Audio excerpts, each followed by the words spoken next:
David Carter didn't believe in ghosts. He didn't believe in curses, haunted places, or any of the usual myths people like to talk about in small, forgotten towns like New Haven. For him, they were just stories, made-up explanations for things people couldn't understand or didn't want to understand. But David loved those stories. He loved the way they pulled at the edges of reality, creating a sense of mystery where there should be none.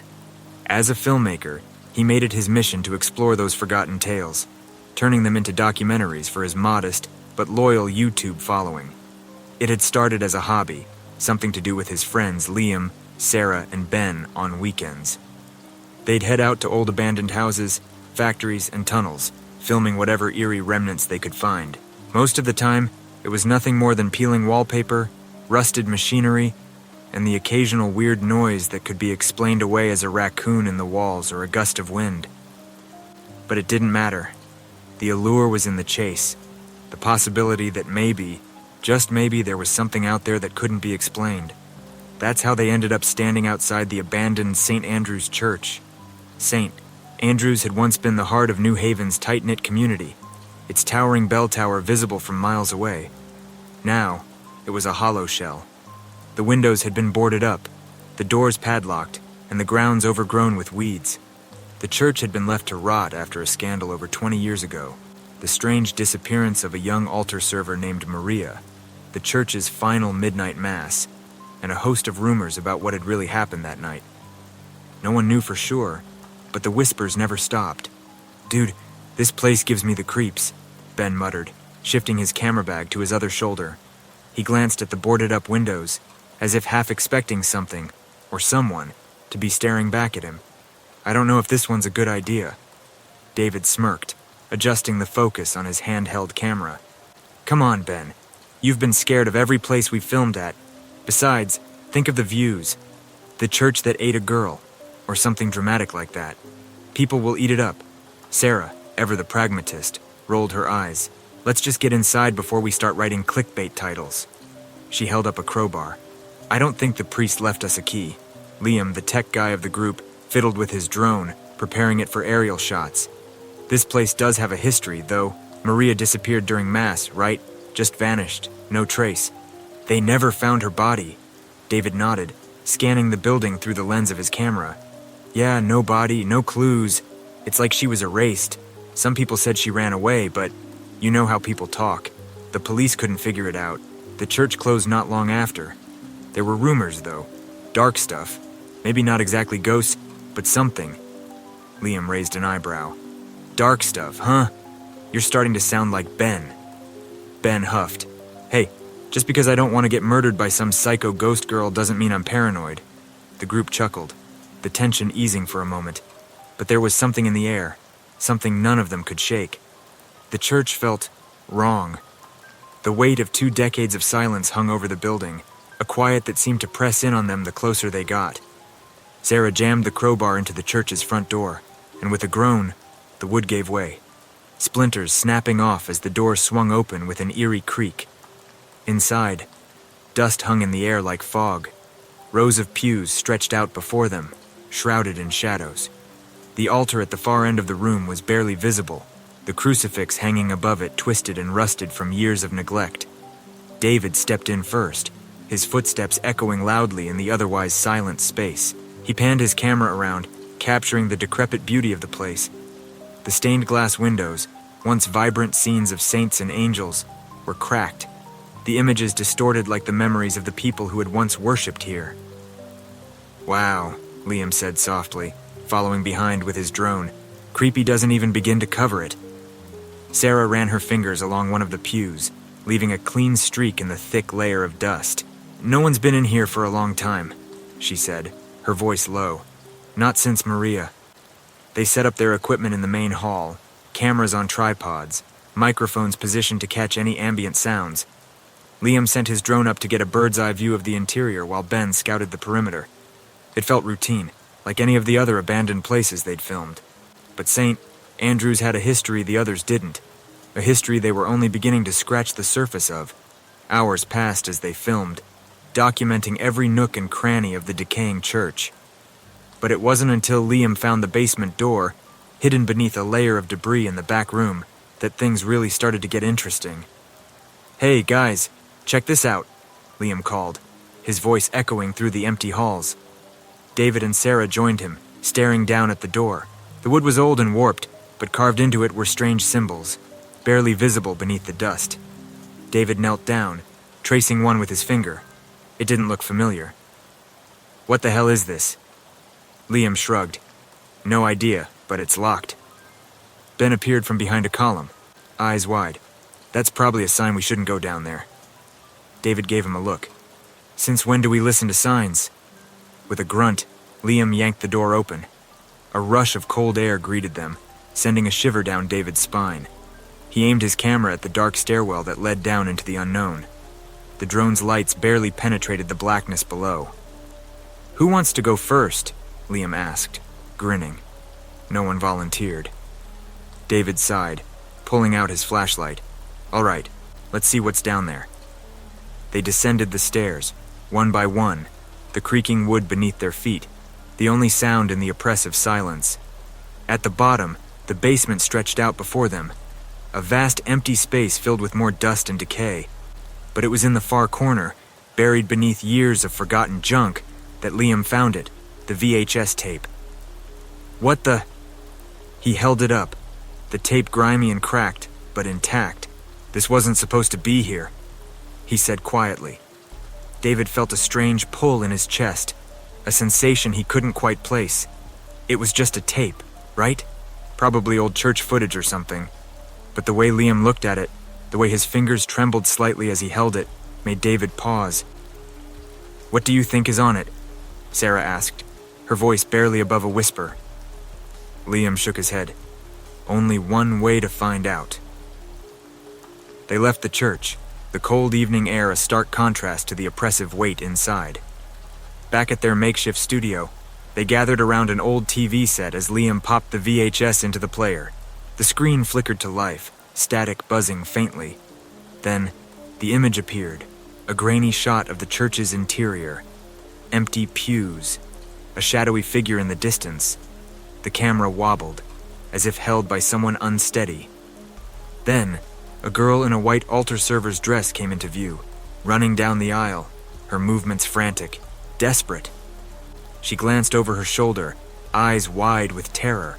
The screen flickered again, and suddenly, it froze on her face, frozen in a mask of pure fear.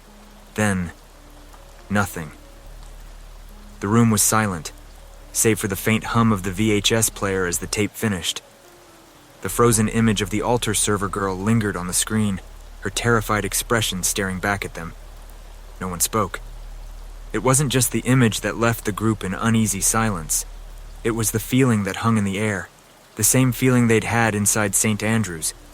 David was the first to break the stillness. "Well, that was unsettling." Sarah leaned in closer to the screen, squinting at the grainy image. "That can't be the end of it. There's no explanation. Why was she running like that?" Liam hit the eject button, the tape whirring softly as it slid out of the player. He held it up, examining the dark plastic like it might give him answers if he stared long enough. "There's more on here. I'm sure of it. It's like something's missing." Ben, who had been sitting on the couch with his arms folded tightly across his chest, finally spoke, his voice low. "Maybe that's the point. Maybe whoever made this didn't want us to know what happened to her." David shot him a glance. "You're saying this was made to hide something?" "Why not? I mean, look at her face, man. She was running from something. Whatever it was, someone didn't want the rest of the world to see it." Sarah clicked her tongue thoughtfully. "Or the rest of the tape got damaged. Old footage like this degrades, especially if it's been sitting around for decades." Liam wasn't convinced. "No, the tape is old, yeah, but it's not degraded, it's cut. You see the way it froze at the end? It wasn't just wear and tear. Someone edited it." David frowned, leaning back in his chair. But why? Who'd go through the trouble of splicing a tape just to cut out part of a girl running in a church? No one had an answer. The room seemed heavier with every moment of silence that passed. "All right," David said, standing up. "We go back tomorrow. There's more to this story, and I'm not leaving it half finished. If someone's hiding something, we'll find it." Ben shifted uneasily, glancing between his friends. "You sure about that? I mean, what if we find exactly what they wanted to hide?" David shot him a wry grin. That's the fun part. The next morning, the group loaded up their gear and drove back to St. Andrews. The town of New Haven seemed to shrink the closer they got to the church, as if it was pulling them into a place outside of time, outside of normal reality. By the time they arrived, the sun was low in the sky, casting long shadows across the overgrown grounds. The air was thick, humid, as if a storm was brewing, though the weather forecast had said nothing about rain. The church loomed ahead of them, just as it had the day before, but now something about it felt different. The windows stared back at them like dark eyes, watching, waiting. They set up inside the main hall again, retracing their steps from the day before. The pews were just as dusty, the crucifix still hanging crooked above the altar, but now in the dim light, everything seemed more sinister. The symbols carved into the woodwork seemed to twist and shift in the shadows. Sarah snapped pictures while Liam sent the drone up for more aerial shots. Ben hovered near the doorway, glancing nervously at the darkened corners of the room, while David focused on the altar, the place where the girl had last been seen. "There's gotta be something we missed," David muttered, running his fingers along the edge of the pulpit. His eyes scanned the floor, the walls, looking for anything that might explain the girl's terror. Liam, crouched nearby with his drone controller, raised his head. "You think we'll find something new?" "I don't know," David admitted. "But there's more to this place than just a disappearance. That girl, Maria, she wasn't just running. She was terrified. Something happened here." Sarah's voice cut through their quiet conversation. "Found something." They all turned to where she stood near the side of the church, one hand resting on the doorframe to the back rooms. She was pointing at a small, almost hidden latch on the wall, just behind where one of the side altars would have been. David moved closer. "What is it?" "Looks like a storage area or something," Sarah said, tugging on the latch. With a groan, a panel of the wall shifted, revealing a narrow stairwell leading down into the dark. "A basement, maybe," Ben groaned audibly from behind. "Of course there's a creepy basement. This is how every horror movie starts." Ignoring him, David switched on his flashlight and aimed it down the stairwell. The beam cut through the gloom, revealing stone steps leading to a level below. The air that rose from the darkness was damp, cold, like the breath of a long-dead thing exhaled from below. Without hesitation, David started down the stairs. The basement was vast, much larger than David had expected. It stretched out beneath the church like a forgotten labyrinth, filled with the detritus of decades of neglect. Old wooden crates, broken furniture, and moldering books lined the walls, their contents long since claimed by dust and time. But it wasn't the abandoned remnants that drew their attention. It was the symbols, carved into the stone walls, barely visible in the dim light, were the same strange symbols they'd seen upstairs, only these were much more intricate, sprawling across the walls in swirling patterns that seemed almost alive in the flickering flashlight beams. Sarah crouched beside one of the carvings, tracing it with her fingers. "These are old. Like, way older than the church itself." "How old?" David asked, kneeling beside her. "I don't know," she said, her voice hushed with awe. "Centuries, maybe." Liam scanned the room with his camera, the red light on the device blinking steadily as he recorded everything. "So what? The church was built on top of something else?" "Maybe," Sarah murmured, still staring at the carvings. "Or maybe these were added later, by someone who knew what they meant." Ben shifted uncomfortably by the stairs, his eyes darting around the room. "I don't like this. It's wrong. This whole place is wrong." David ignored him, his attention drawn to something else. In the far corner of the room, behind a stack of rotting wooden crates, was a small stone altar. It was plain, unadorned, except for the dark stains that marked its surface. "What is that?" Liam asked, moving closer with his camera. David approached the altar, shining his flashlight over it. The stains were old, but unmistakable. Blood. "This isn't a church altar." Sarah stood up, her face pale. "It's a sacrificial altar." Ben backed away, shaking his head. Nope. We're leaving. Now." David didn't argue. There was something profoundly unsettling about the basement, about the symbols, the altar, the very air they were breathing. It felt wrong. But more than that, it felt dangerous. They hurried back up the stairs, their footsteps echoing loudly in the silence. As they reached the main hall again, the oppressive atmosphere seemed to lift slightly, but the feeling of being watched never left them. "We need to figure out what those symbols mean," Sarah said, breathless from the climb. "They're not just random. They're part of something bigger." David nodded, already forming a plan. "We'll dig into the history of the church. If those symbols are as old as you think, someone's documented them before. We'll start with the town's records." As they packed up their equipment, ready to leave for the day, Ben hesitated at the door. "Do you guys hear that?" David paused, listening.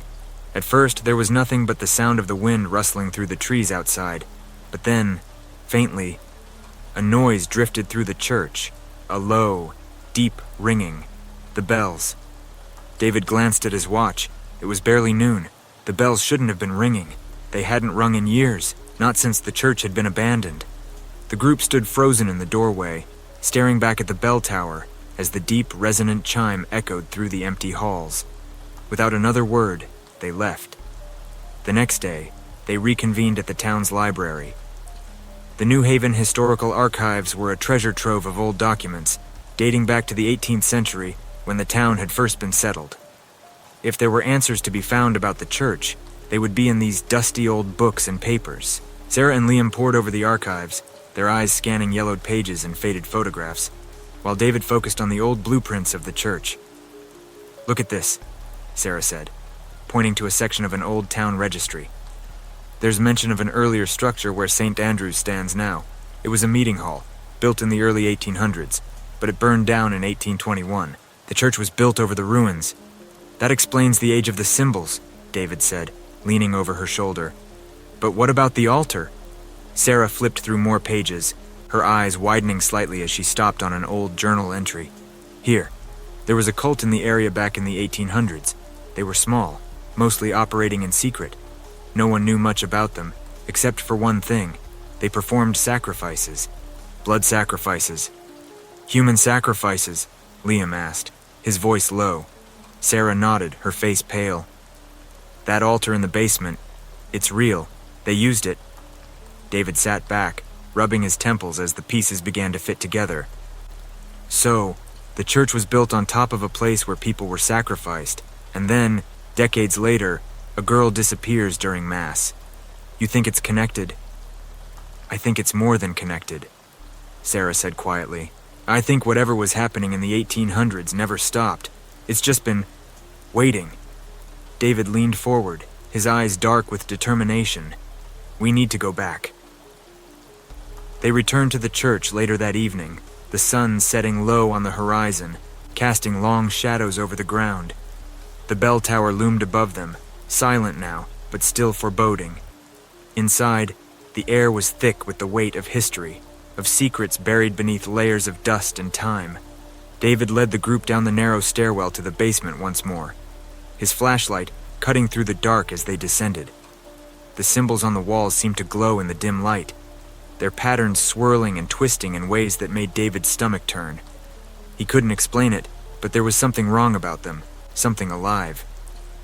"Keep your cameras rolling," he whispered, his voice echoing softly through the stone chamber. They approached the altar again, its surface still stained with the blood of forgotten sacrifices. But this time, something was different. Lying on the altar was a small, worn notebook. "Was that here before?"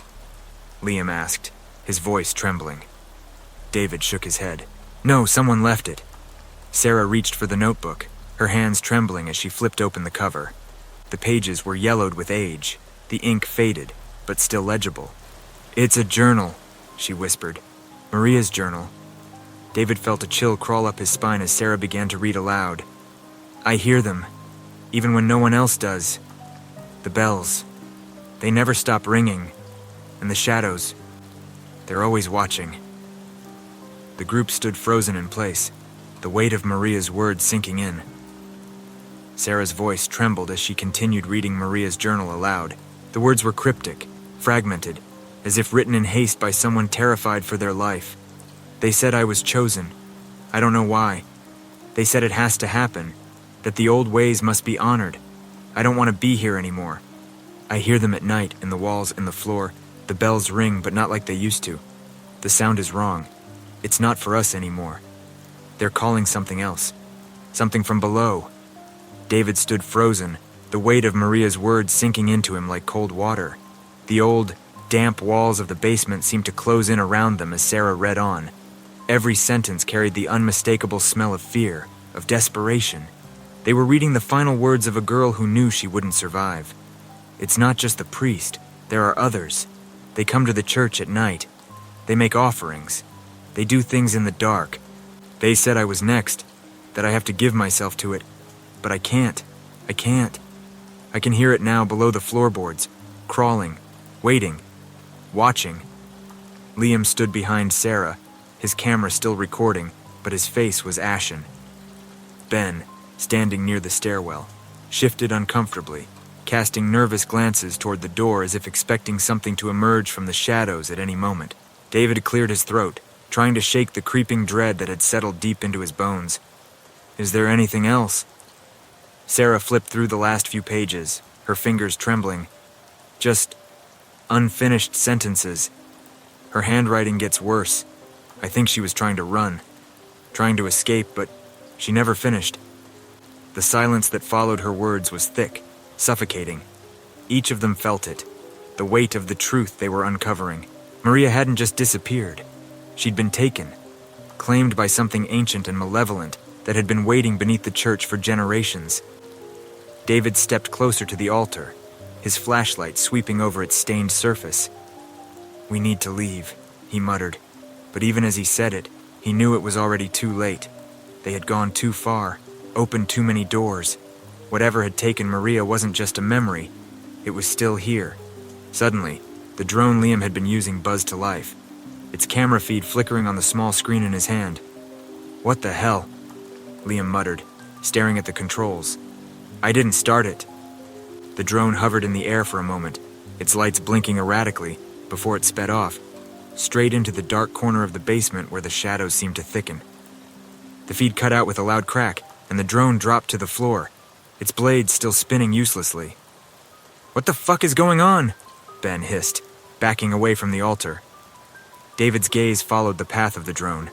The shadows in that corner didn't seem natural. They moved in ways that defied the light from their flashlights, almost like they were alive.